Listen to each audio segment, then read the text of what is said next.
말씀과 기도로 세워지는 열방복음 선교회 말씀으로 시작하는 하루 2024년 7월 30일 화요일 오늘의 말씀은 열왕기상 13장 11절에서 34절 주제 선지자의 불순종과 죽음. 우리는 하나님의 말씀을 사소한 것이라고 해서 우습게 여기는 잘못을 저지를 때가 많습니다. 그러나 하나님의 말씀에는 크고 작은 것이 없습니다. 유다에 온 선지자는 철두철미 하나님의 말씀에 순종해야 했습니다. 그러나 나중에 가서 불순종함으로 말미암아 사자에게 물려 죽고 말았습니다. 거짓으로 유다 선지자를 유혹한 베델의 선지자라고 혹은 주의 종이라고 해서 모두 진실된 하나님의 종은 아닌 것입니다. 베델의 늙은 선지자는 거짓 선지자입니다. 그 이유는 첫째, 이스라엘 왕국의 제약에 대하여 침묵했습니다. 여로보암과 백성들의 제약에 관해서 하나님의 말씀을 외치지 않았습니다.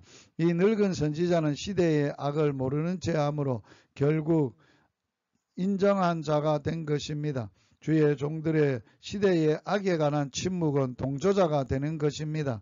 둘째, 거짓말을 했습니다.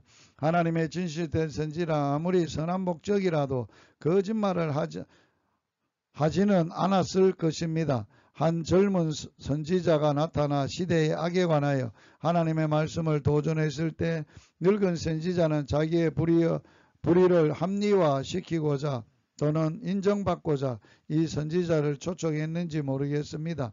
이런 자들이 종교 지도자였으니 온 백성이 죄악 가운데 빠지고 있습니다. 정치 권력에 아부하는 이 시대의 종교 지도자들은 정의와 불의를 올바로 구분하고 하나님의 말씀으로 외치지 못할 때 이 시대에 동참하게 되는 것입니다.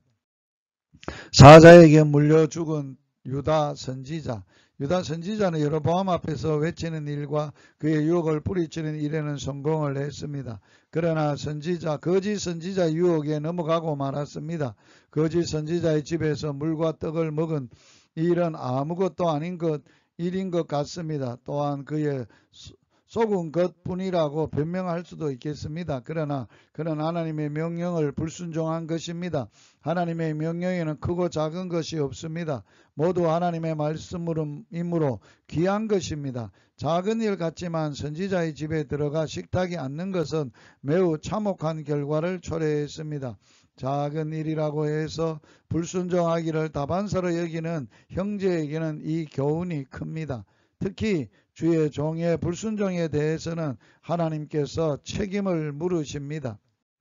회개하지 않는 여로보암은 베델의 단에 혼이 났으나 여전히 악의 길에서 돌이키지 않았습니다. 경고를 받고도 계속해서 죄악의 길에서 돌이키지 않자 그의 지면에서 끊어져 멸망하게 되었습니다. 불순종은 언제나 참혹한 결과를 가져오는 것입니다.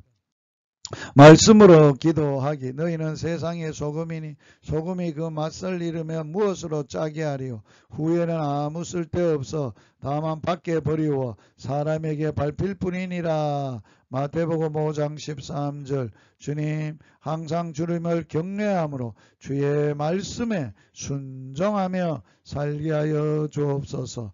예수님 이름으로 기도하며 예수님 이름으로 축복합니다. 할렐루야.